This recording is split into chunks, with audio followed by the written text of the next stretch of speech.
Evening friends, स्वागत है आपका आपके अपने यूट्यूब चैनल में। और जो आज हम हैं रिमेनिंग इम्पोर्टेंट फैक्ट्स के साथ, कन्फ्यूज़न वाले फैक्ट्स के साथ फिर से नई क्लास में हाजिर हैं। और कल वाली क्लास का आपको बहुत ज़्यादा फ़ायदा हुआ होगा, क्योंकि बहुत सारे अनछुए पहलू जो मैंने उस क्लास के अंदर शामिल करके वो क्लास ली थी, और वो क्लास आपके लिए बहुत ही इम्पोर्टेंट है। और उसी के अंदर क्या है, कुछ फैक्ट्स बच गए थे जो मैंने आज वाली क्लास में शामिल किए। ये क्लास छोटी रहेगी लेकिन इम्पोर्टेंट रहेगी।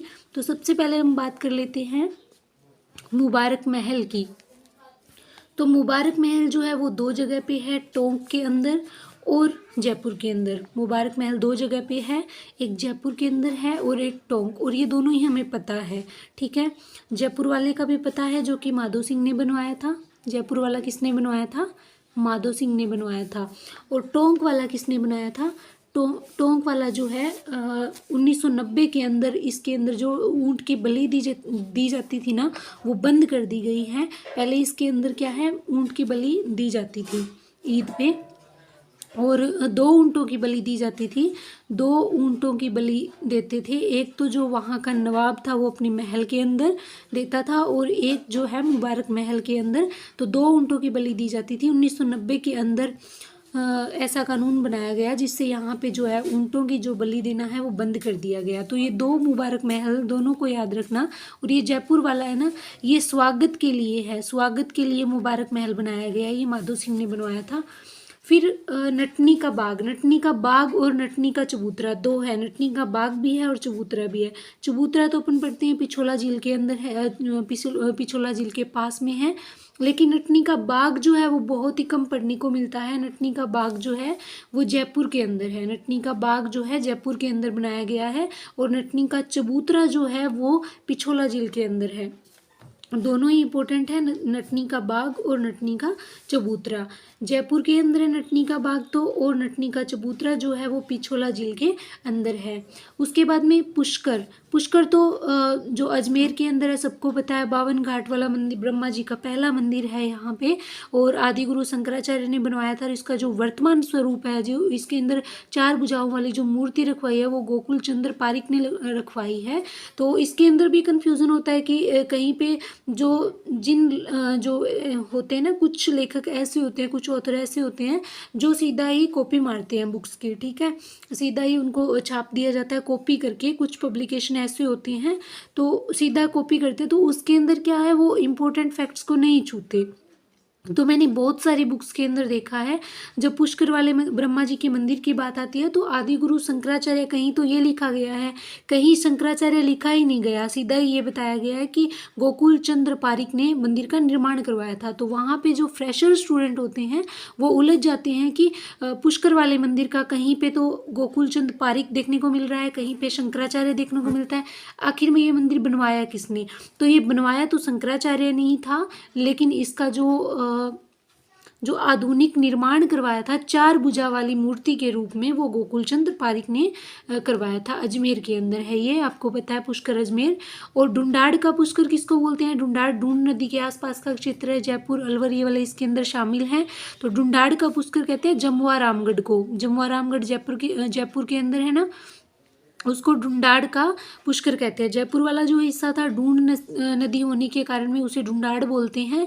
और ढूंढाड़ का जो पुष्कर है जमुआ रामगढ़ को, ये है ना, किसी भी बुक में मैंने नहीं पढ़ा, लेकिन मेरे पास कुछ ऑथेंटिक बुक्स हैं, मैंने उनके अंदर इस पहलू को देखा है। अभी तक ये एग्जाम में एक भी बार नहीं बना है, लेकिन एक छोटी सी लाइन के अंदर ये भी लिखा गया था कि ढूंढाड़ का पुष्कर जमुआ रामगढ़ को कहते हैं, इसलिए मैंने इसको शामिल कर लिया कि ये भी आपको पता होना चाहिए।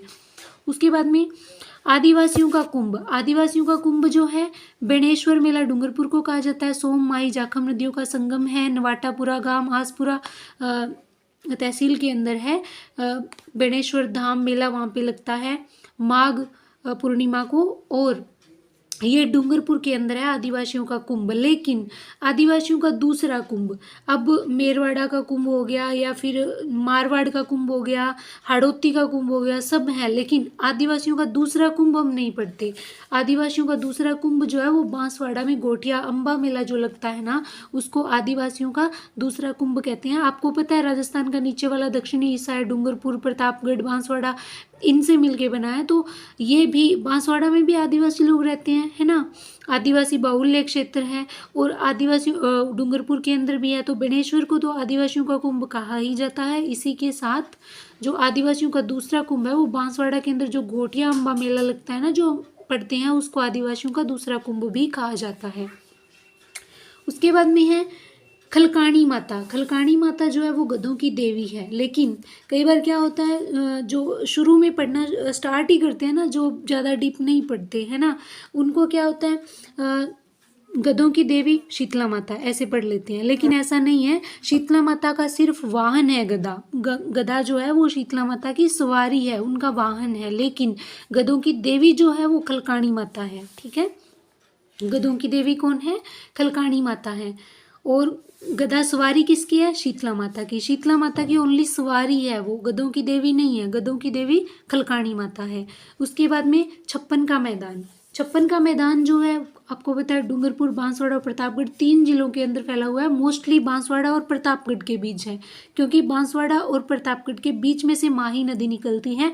और ये 56 गाँव का, और कहीं कहीं ये लिखा हुआ मिलता है 56 नदी नालों का, 56 गाँव का या 56 नदी नालों का, क्योंकि उन गाँव के बीच में ही नदी नाले हैं इसीलिए। ठीक है, और कुछ हिस्सा डूंगरपुर का भी आता है, क्योंकि उल्टे यू आकार में निकलती है ना माही नदी। राजस्थान के अंदर कर्क रेखा को 2 बार काटती है ना। तो ये तथ्य सबको पता है, तो तीनों को शामिल करेंगे। और मोस्टली अगर एक पढ़ें तो बांसवाड़ा क्षेत्र के अंदर है छप्पन का मैदान, लेकिन छप्पन की पहाड़ियाँ बाड़मेर के अंदर है। और इन्हीं 56 की पहाड़ियों को नाकोड़ा पर्वत भी बोलते हैं। क्या बोलते हैं? नाकोड़ा पर्वत। अब जो नाकोड़ा पर्वत है उसी को 56 की पहाड़ियाँ कहा जाता है। नाकोड़ा पर्वत और 56 की पहाड़ियाँ एक ही पहाड़ी के 2 नाम है। शिला माता मंदिर। शिला माता मंदिर में ऑलमोस्ट हम जयपुर पढ़ते हैं, लेकिन हनुमानगढ़ के अंदर भी शिला माता मंदिर है। और ये ना छोटा है, ज़्यादा बड़ा नहीं है, लेकिन हो सकता है आपको भविष्य में जिस तरह के एग्जाम्स आ रहे हैं, जिस तरह का एग्जाम का लेवल आ रहा है, जितने डीप क्वेश्चन पूछे जा रहे हैं, हो सकता है आपसे ये पूछ लिया जाए शिला माता मंदिर कहाँ है, और ऑप्शन में आपको जयपुर ना देकर हनुमानगढ़ दे दिया जाए। तो जो इधर वाले उत्तरी हिस्से के, जो राजस्थान के अंदर उत्तरी हिस्से के जो लोग हैं, उनको तो पता है कि शिला माता हनुमानगढ़ के अंदर है, लेकिन जो बाकी राजस्थान के हैं उनको नहीं पता। उनको सिर्फ जयपुर वाली शिला माता का पता है। तो 2 जगह मंदिर बना हुआ है, हनुमानगढ़ के अंदर भी है और जयपुर के अंदर भी शिला माता का मंदिर है। फिर शीतला माता। शीतला माता जब नाम आता है तब भी हमें बस एक ही चीज़ याद आती है, चाकसू जयपुर वाला मंदिर। लेकिन चाकसू के जयपुर में उसके साथ साथ पाली के अंदर भी शीतला माता का मंदिर है। तो जो फेमस है ना, ज़रूरी नहीं है कि, कई बार क्या मैं सुन रही हूँ कि इस बार क्या एग्ज़ाम जो है वो अधीनस्थ सेवा चयन बोर्ड लेगा।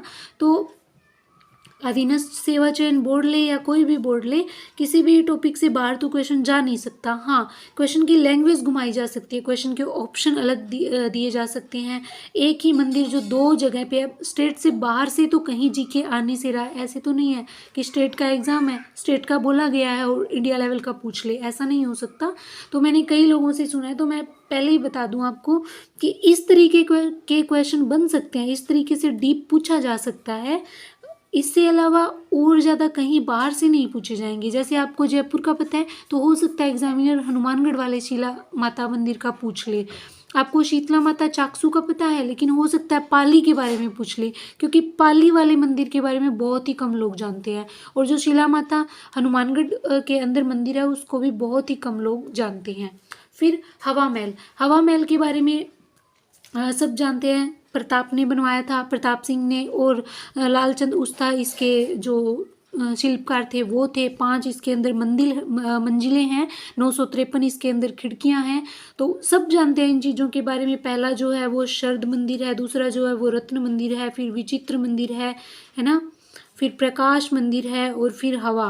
तो ये सब जानते हैं, इन चीज़ों के बारे में सब जानते हैं। लेकिन इसका एक नाम और है, रोमांटिक। और ये रोमांटिक महल मैंने किसी भी बुक के अंदर नहीं पढ़ा, लेकिन इनसाइक्लोपीडिया गूगल को सर्च करोगे तब आपको हवा महल का न्यू नेम, उपनाम जो है रोमांटिक महल भी मिलेगा। हो सकता है अब करंट के अंदर ये मैंने पढ़ा है, तो हो सकता है आपको आगामी एग्जाम के अंदर हवा महल का उपनाम पूछ लिया जाए और ऑप्शन के अंदर हवा महल का बाकी सारे नाम ना देकर रोमांटिक महल लिख दिया जाए, तो कंफ्यूज नहीं होना है, क्योंकि हवा महल का उपनाम जो है वो रोमांटिक महल है।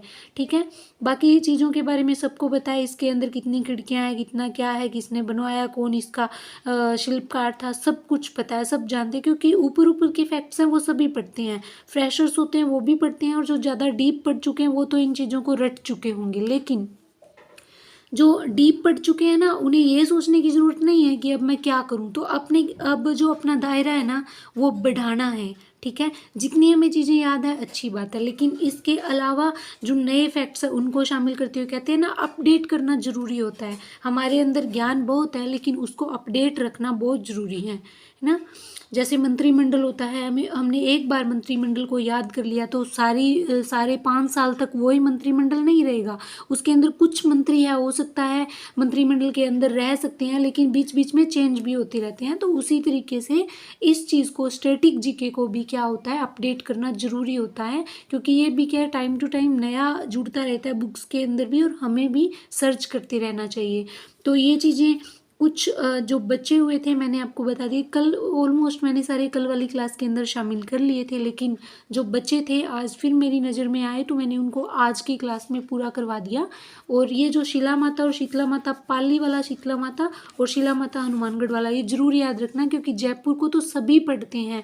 अगर इस तरीके का जब पेपर होता है ना, तो हमें दूसरों से हट के काम करना होता है, कि दूसरे जो कर रहे हैं ना वो तो हम करें ही करें, वो तो हमें आए ही आए, लेकिन उसके अलग से हमारे पास एक प्लान होना चाहिए जिससे हम दूसरों से हट के दिखें, हम दूसरों से ज़्यादा नंबर ले सकें। ठीक है, तो आज की क्लास यही थी। वीडियो पसंद आए तो लाइक कीजिए, शेयर कीजिए, चैनल को सब्सक्राइब कीजिए। ठीक है, थैंक यू, जय हिंद।